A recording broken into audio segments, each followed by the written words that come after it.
జై శ్రీరామ్. శ్రీమాత్రే నమః. శ్రీ గురుభ్యో నమః. 2024 సంవత్సరం ఏప్రిల్ మాసం పక్ష ఫలితాలు. ఏప్రిల్ 1వ తారీఖు నుంచి ఏప్రిల్ 15వ తారీఖు వరకు ఈ పక్షం మొత్తం ద్వాదశ రాశులకి ఏ విధంగా ఉండబోతుంది, ద్వాదశ రాశుల వాడికి ఈ పక్షంలో ఏ శుభ ఫలితాలు రాబోతున్నాయి. ఈ పక్షంలోనే 9వ తారీఖు నుంచి మనం ఉగాదిలోకి అడుగు పెట్టబోతున్నాము. కొత్త సంవత్సరంలోకి, క్రోధినామ సంవత్సరంలోకి అడుగు పెట్టబోతూ ఉన్నాము. క్రోధినామ సంవత్సర ఫలితాలు ముందుగా మనం చెప్పుకున్నాం ఆల్రెడీ మన ఛానల్లో. ఆ వీడియోలని క్రోధినామ సంవత్సరానికి సంబంధించిన ఫలితాలన్నీ మన ఛానల్లో అప్లోడ్ చేసి ఉన్నాము. అయితే ఈ పక్షంలోనే ఉగాది కూడా మనకి ప్రారంభం కాబోతుంది.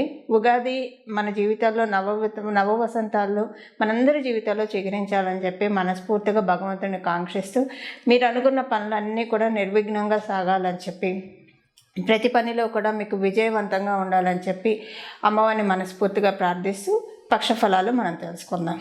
పక్షఫలాలు తెలుసుకోవడానికి ముందుగా ఈ మాసంలో, ఈ పక్షంలో గోచర గ్రహస్థితుల గురించి ఒకసారి చూద్దాం. గురు భగవానుడు మేషరాశిలో సంచారం జరుగుతుంది. బుధుడు కూడా గురు భగవానుడితో కూడి మేషరాశిలో సంచారం చేస్తున్నారు. కథ ఏప్రిల్ 2వ తారీఖు నుంచి బుధ భగవానుడు వక్రగతిలోకి వెళ్తున్నాడు. వక్రగతిలోకి వెళ్ళిన బుధ భగవానుడు ఈ పక్షం మొత్తం కూడా, అంటే ఏప్రిల్ 15వ తారీఖు వరకు కూడా ఆయన వక్రగతిలోనే ఉండడం గమనార్హము. కేతు భగవానుడు కన్యారాశిలో సంచారం చేస్తున్నారు. కుజ శుక్రుల యొక్క కలయిక కుంభరాశిలో జరుగుతూ ఉంది. అలాగే మీనరాశిలో, ఆఖరిదైన మీనరాశిలో రవి రాహు శుక్రుల కలయిక జరుగుతూ ఉంది. అయితే రవి సూర్యనారాయణమూర్తి 14వ తారీఖు తర్వాత, 14వ తారీఖు నుంచి మీనరాశి నుంచి మేషరాశిలోకి ఆయన మారబోతూ ఉన్నారు. ఈ పక్షంలో ఉన్న గోచారంలో కొన్ని విశేషాంశాలు చోటు చేసుకుంటున్నాయి. అవేంటో ఒకసారి మనం చూద్దాం. అసలు ఈ విశేషాంశాలు అంటే స్పెషల్ గ్రహస్థితులు ఉన్నాయి. ఈ స్పెషల్ గ్రహస్థితులు ఎవరెవరికి ఏ ఏ విషయాల్లో బెనిఫిట్స్ ఇస్తున్నాయి, ఏ ఏ విషయాల్లో జాగ్రత్తలు సూచిస్తున్నాయి, ఈ విషయాలన్నీ కూడా ముడిపడి ఉంటాయి. అవన్నీ ఒకసారి మనం తర్కిద్దాం. బుధ భగవానుడు వక్రగతిలోకి వెళ్తూ ఉన్నాడు. మేషరాశిలో ఉన్న బుధ భగవానుడు గురు భగవానుడితో కలిసి వక్రగమనంలోకి వెళ్తూ ఉన్నాడు. ఈ పక్షం అంతా కూడా ఆయన వక్రగతిలోనే ఉంటాడు. మీనరాశిలోంచి బయటపడి కూడా, అంటే ఈ వక్రగమనము బుధ భగవానుడు, అంటే గ్రహాలు వక్రిస్తూనే ఉంటాయి. రాహుకేతువులు అయితే ఎప్పుడూ కూడా వక్రంగానే ఉంటారు వాళ్ళు. మిగతా గ్రహాలన్నీ, మిగతా 7 గ్రహాలు సవ్యంగా ఉన్నా మధ్య మధ్యలో అవి వక్రిస్తూ ఉండడం, తటస్థిస్తూ ఉంటుంది. బుధ భగవానుడు మధ్య మధ్యలో వక్రించడం, తటస్థించిన మేషరాశిలో ఆయన వక్రగమనం మరియు తులారాశిలో ఆయన వక్రగమనం ఒక స్పెషల్ సిగ్నిఫికెన్స్ ఉంటుంది. దానికి కారణం ఏంటంటే, మేషరాశిలోంచి ఆయన వక్రగమనంలో ఉండి ఆయన వెనక్కి వెళ్ళేది మీనరాశిలోకి.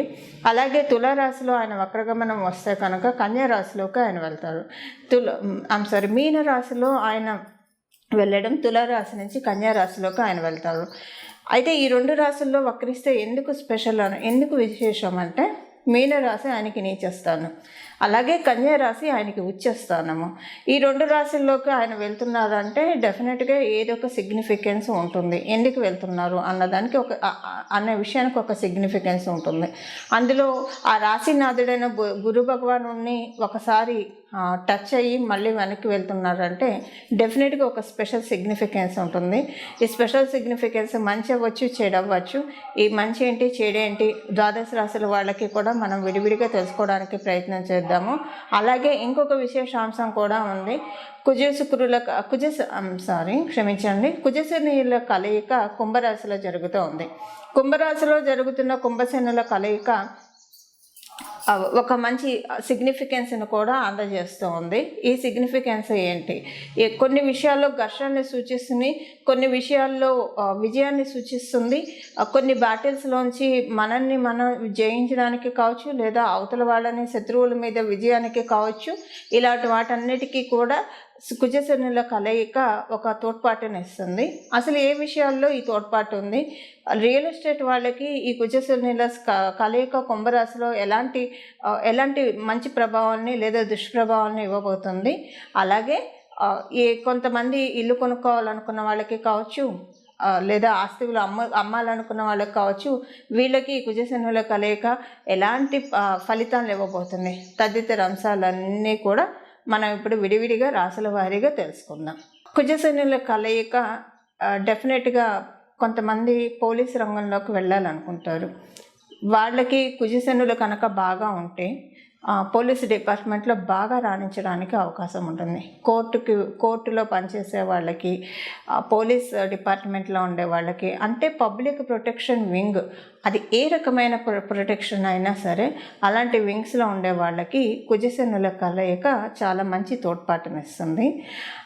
అయితే కొంత సైడ్ ఎఫెక్ట్స్ కూడా ఉంటాయి కుజశనుల కలయిక వల్ల. ఈ కుజశనుల కలయిక అంటే ఏం లేదండి, ఇప్పుడు మీరు ఐరన్ షాప్, వెల్డింగ్ షాప్స్ మనకు తెలుసు కదా, ఒక ఇనుప ముక్కను తెచ్చి దాన్ని అటు నిప్పులతో కొట్టి, ఇటు నిప్పులతో కొట్టి, అటు ఇటు చేసి దాన్ని ఒక అందమైన కిటికీకి గ్రిల్స్ గాను, లేదా మన తలుపుకి గ్రిల్స్ పెట్టిస్తాం. అలాగా మన కన్స్ట్రక్షన్కి ప్రత్యేకించి ఇనుప ముక్కలు ఇలాంటివి పెట్టే కదా, దానిపైన కదా మనం మిగతా కన్స్ట్రక్షన్ అనేది జరుగుతుంది. సో స్ట్రాంగ్ పిల్లర్గా చేస్తారు.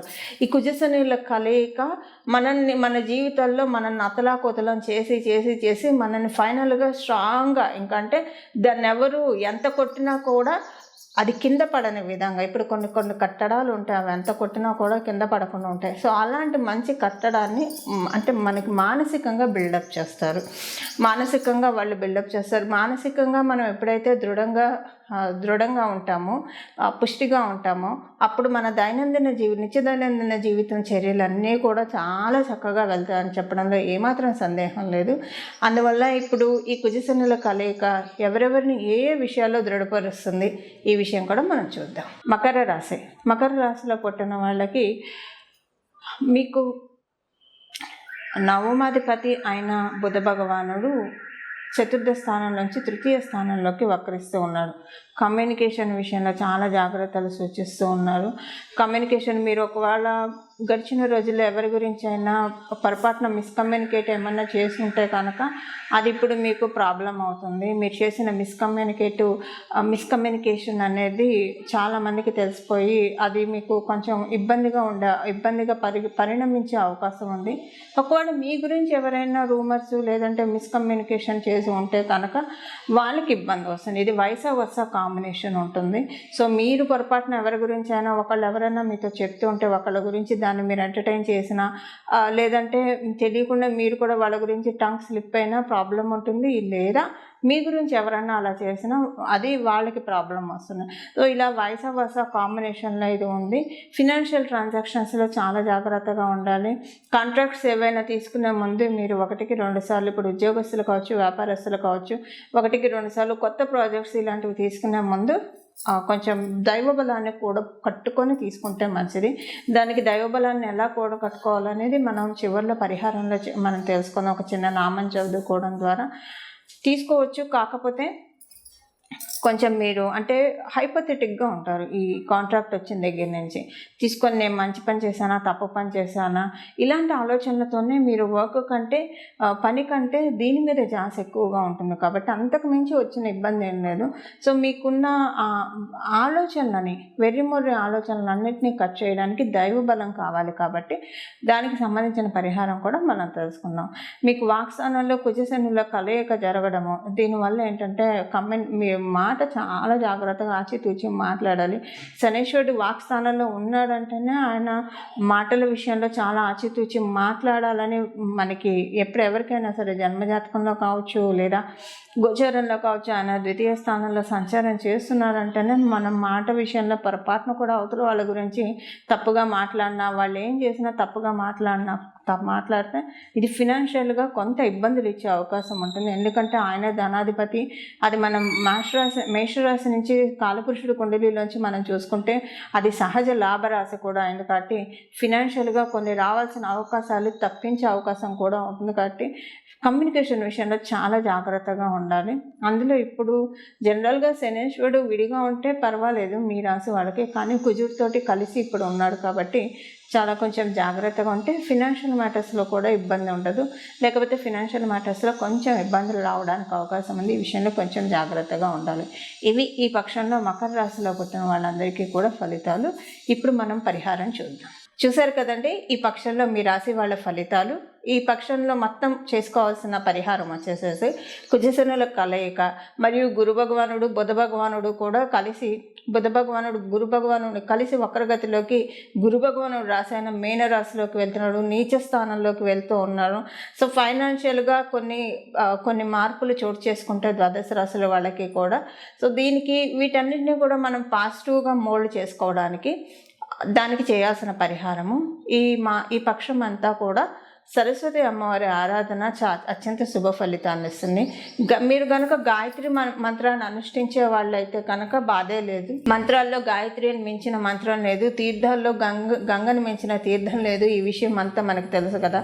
సో గాయత్రి మంత్రం అనుష్ఠించే వాళ్ళకి ఒక రకంగా ఇప్పుడు ఈ బుధ భగవానుడు గురు భగవానుడు కలవడం మరియు ఆయన వక్రగతిలోకి వెళ్ళడము నిజంగా చాలా ప్లస్ అవుతుంది. ఒకవేళ అందరూ గాయత్రి మంత్రం అనుష్ఠించాలని లేదు కదా, అందువల్ల సరస్వతి అమ్మవారి ఆరాధన లేదా కృష్ణ పరమాత్ముడి ఆరాధన ఈ పక్షం మొత్తం చేస్తే చాలా బాగా ఉంటుంది. ప్రత్యేకించి కృష్ణ పరమాత్ముడిని ఈ నామంతో కృష్ణం వందే జగద్గురుం, కృష్ణం వందే జగద్గురుం, కృష్ణం వందే జగద్గురుం ఈ నామం మనసులో నిర్విరామంగా మనసులో అనుకుంటూ ఉంటే కనుక ఈ పక్షం కురుక్షేత్ర సంగ్రామంలో ఎలాగైతే అర్జునుడిని అసలు మహాభారత సంగ్రామం మొత్తం పాండవులకి వెన్నుదండుగా ఉండి ఎలాగైతే పాండవులకి విజయాన్ని ఆయన ధర్మానికి విజయాన్ని ఎలా చేకూర్చారో మన జీవితమనే ఈ సంగ్రామంలో మనకి విజయ కేతనాన్ని ఎగురవేయడానికి కృష్ణ పరమాత్ముడు మనకి అంత అండగా అంత బాసటగా నిలుస్తారు. దానికి ఈ పక్షంలో ఉన్న గ్రహస్థితులు కూడా కుజశనుల కలయిక కంటే వారు కూడా తటస్థిస్తుంది, యుద్ధానికి కూడా అది దారితీస్తుంది. ఫైర్ యాక్సిడెంట్స్, యుద్ధం, ఇలా రకరకాలుగా మనం చెప్పుకుంటూ వెళ్తే రకరకాలుగా ఉంటుంది.